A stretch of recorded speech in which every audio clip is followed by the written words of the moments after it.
Prime Minister Albanese, delegates from both countries, friends from media, नमस्कार। Australia की मेरी इस यात्रा में मुझे और मेरे डेलीगेशन को दिए गए आदर सत्कार और सम्मान के लिए मैं ऑस्ट्रेलिया के लोगों का और प्रधानमंत्री अल्बनीज़ी का हृदय से धन्यवाद करता हूं।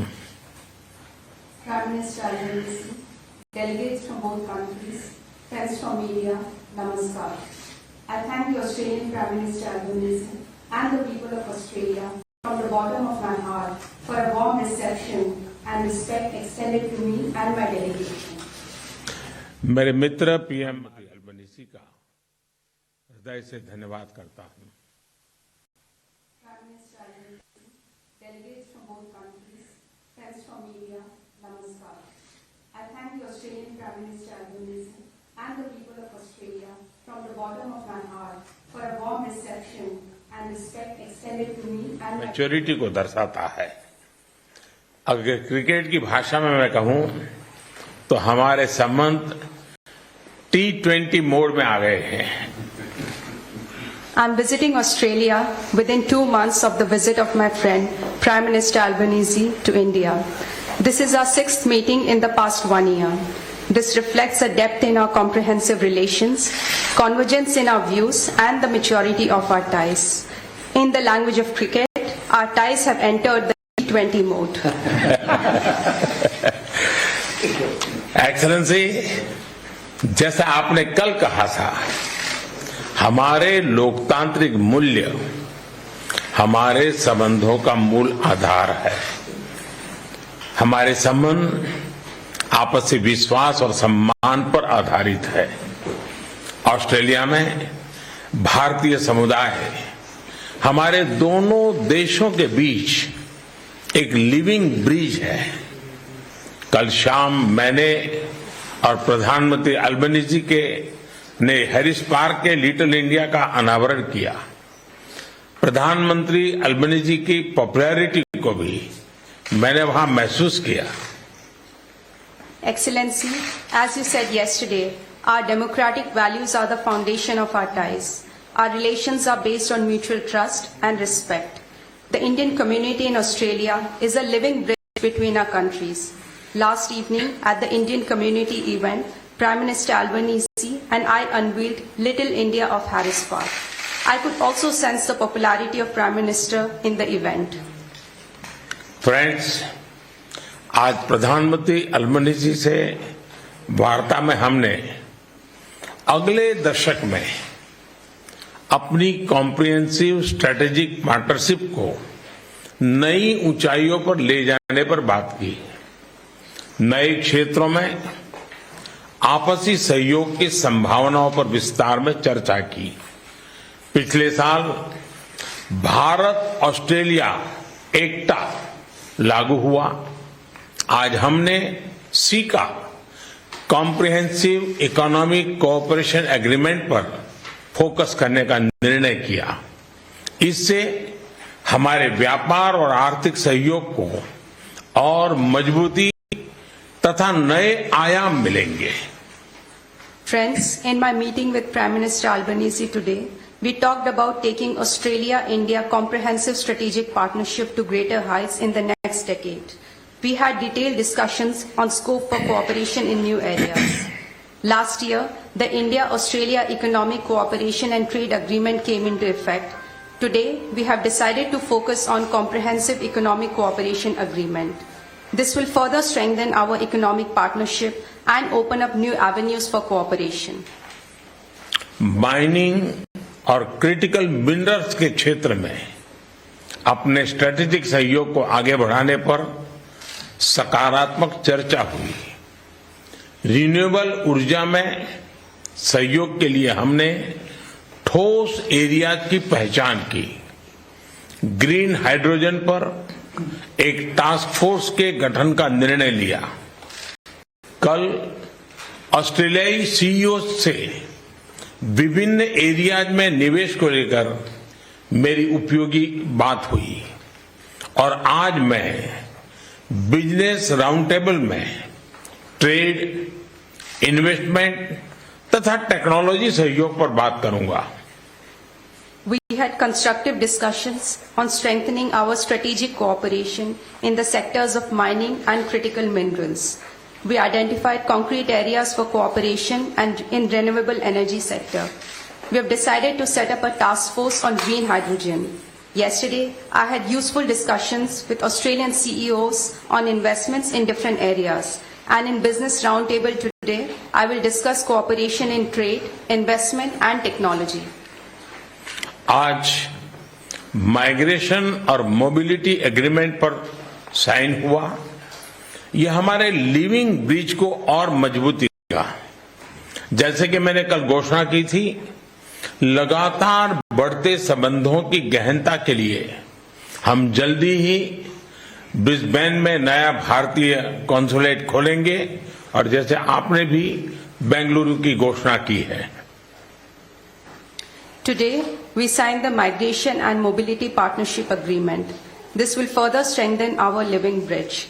As I announced yesterday, for our continued deepening relationship, we will soon open a new Indian consulate in Brisbane, just as Australia has announced opening a new consulate in Bengaluru.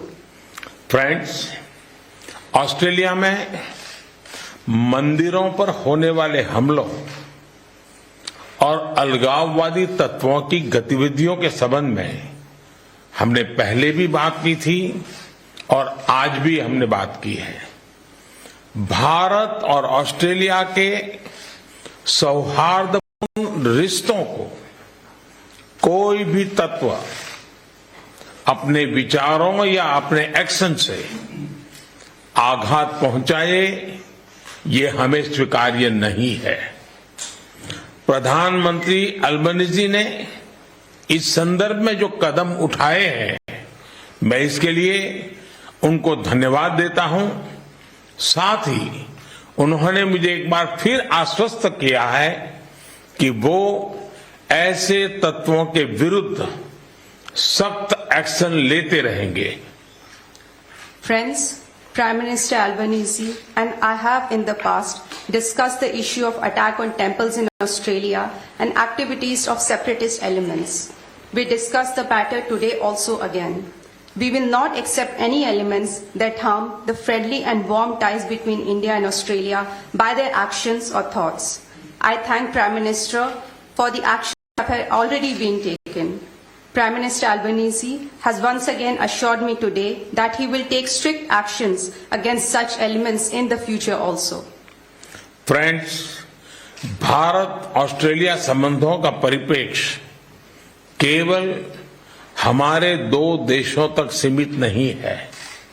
यह क्षेत्रीय स्थिरता, शांति और विश्व कल्याण से भी जुड़ा है।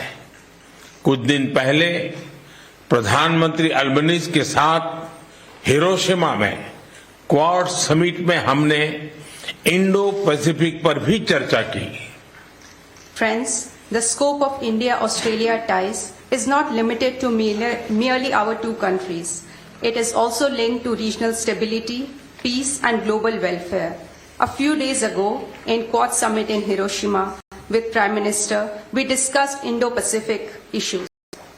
भारत ऑस्ट्रेलिया सहयोग ग्लोबल साउथ की प्रगति में भी लाभकारी हो सकते हैं। वसुधैव कुटुंबकम की भारतीय परंपरा जो पूरी दुनिया को एक परिवार के रूप में देखती है, भारत की G20 प्रेसिडेंसी का मूल मंत्र है। G20 में हमारे इनिशिएटिव्स पर ऑस्ट्रेलिया के समर्थन के लिए मैं प्रधानमंत्री अल्बनीजी का हृदय से धन्यवाद देता हूं। India-Australia cooperation can be beneficial for the growth of Global South also. The Indian tradition of Vasudhaiv Kutumbakam that views the entire world as one family is the central theme of India's G20 presidency. I thank Prime Minister Albanese from the bottom of my heart for Australia's cooperation for our G20 initiatives.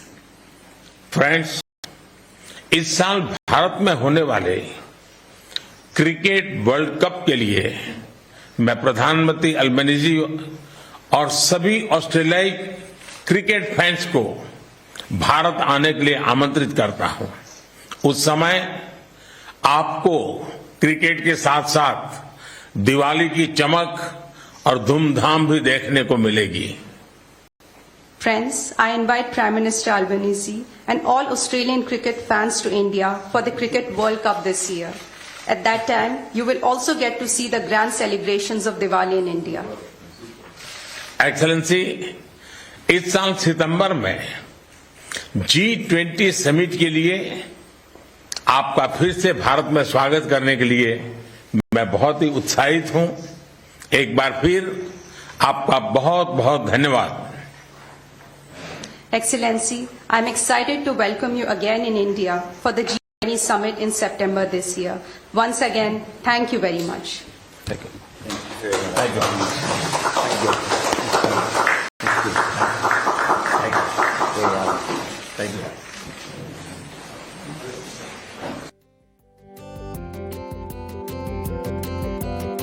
वाकई ऐतिहासिक है, जहां आप देख सकते हैं प्रधानमंत्री Narendra Modi Australia के पीएम एंथनी अल्बनीज से गले मिल रहे हैं और एक दूसरे के बारे में जो बातें उन्होंने कही वाकई वो पूरे विश्व ने सुनी। और प्रधानमंत्री ने सबसे बड़ी बात जो कही, उन्होंने ये भी कहा कि ऑस्ट्रेलिया में मंदिरों पर जो हमले हुए हैं हिंदू मंदिरों पर, उसको लेकर के भी हमने अपनी चिंता जाहिर की है। और इसके अलावा उन्होंने ये भी कहा कि ऑस्ट्रेलिया के पीएम ने मुझे आश्वस्त किया कि वो ऐसे तत्वों के खिलाफ सख्त कार्रवाई करेंगे। तो ये साझा प्रेस कॉन्फ्रेंस आपने देखी ऑस्ट्रेलिया और जिस तरीके से प्रधानमंत्री नरेंद्र मोदी ने भी कई तरीके की बातें कही कि ऊर्जा क्षेत्र में भी हमेशा हम समर्थन ऑस्ट्रेलिया का करेंगे। और ऐसी न जाने कितनी बातें पीएम मोदी ने की है। ऑस्ट्रेलिया में मंदिरों पर जो हमले हुए उस पर भी अपनी बात प्रधानमंत्री मोदी ने रखी और दोनों के जो मजबूत रिश्ते हैं वो साफ तौर पर इस दौरे में देखने को मिल रहा है। इन तस्वीरों के जरिए हम देख सकते हैं। तो प्रधानमंत्री मोदी का 6 दिन का विदेश दौरा आज खत्म हो रहा है और आपने देखा कि उन्होंने पीएम एंथनी अल्बनीज के साथ अपनी द्विपक्षीय बातचीत में जो कुछ हुआ वो सामने रखा और साथ ही उन्होंने क्रिकेट वर्ल्ड कप के लिए न्योता भी दिया है। तो ये तस्वीरें वाकई ऐतिहासिक हैं। प्रधानमंत्री का ये 6 दिन का विदेशी दौरा कई मायनों में बेहद खास रहा, जहां हर तरफ गर्मजोशी के साथ उनका स्वागत किया। ऑस्ट्रेलिया में भी उनका जबरदस्त भव्य स्वागत किया गया। अल्बनीज ने पीएम मोदी को तो अपना बॉस तक बता दिया और इससे ये पता चलता है कि प्रधानमंत्री नरेंद्र मोदी का जो अंतर्राष्ट्रीय कद है वो किस तरीके से अब पूरी दुनिया के लिए एक मिसाल है और पूरी दुनिया उम्मीद भरी नजरों से पीएम को देखती है। और अब से थोड़ी देर बाद वो ऑस्ट्रेलिया से भारत के लिए रवाना भी हो जाएंगे। 6 दिन से लगातार विदेश के दौरे पर प्रधानमंत्री कई ऐसे डेलीगेशंस, कई बड़े नेताओं से उनकी मुलाकात हुई और हर मुलाकात काफी ऐतिहासिक रही। और आप ऑस्ट्रेलिया में प्रधानमंत्री नरेंद्र मोदी किसी भी वक्त वहां से रवाना हो सकते हैं और वो भारत आज लौट आएंगे। तो अपने संबोधन के दौरान कई बड़ी बातें उन्होंने कही कि आर्थिक सहयोग पर भी हमारी चर्चा हुई और अब हमारे जो संबंध है इस मुलाकात के बाद और ज्यादा मजबूत होंगे। सामरिक, आर्थिक पर चर्चा हुई है संबंधों पर। उसके अलावा आर्थिक सहयोग हमारा बढ़ेगा। दोनों देशों की जो घनिष्ठता है वो आगे और नए आयाम लेती हुई नजर आएगी। तो ये तस्वीरें ऐतिहासिक हैं। जो भव्य स्वागत अपने 6 दिन के दौरे के दौरान प्रधानमंत्री नरेंद्र मोदी को अलग अलग देशों में मिला है और एक तरफ जो बाइडेन उनका ऑटोग्राफ मांगते हुए नजर आए, दूसरी तरफ पापुआ न्यू गिनी के जो पीएम थे उन्होंने प्रधानमंत्री नरेंद्र मोदी के पैर छूकर उनका आशीर्वाद दिया। और अब देखिए कैसे एंथनी अल्बनीज उन्हें अपना बॉस तक बता रहे हैं।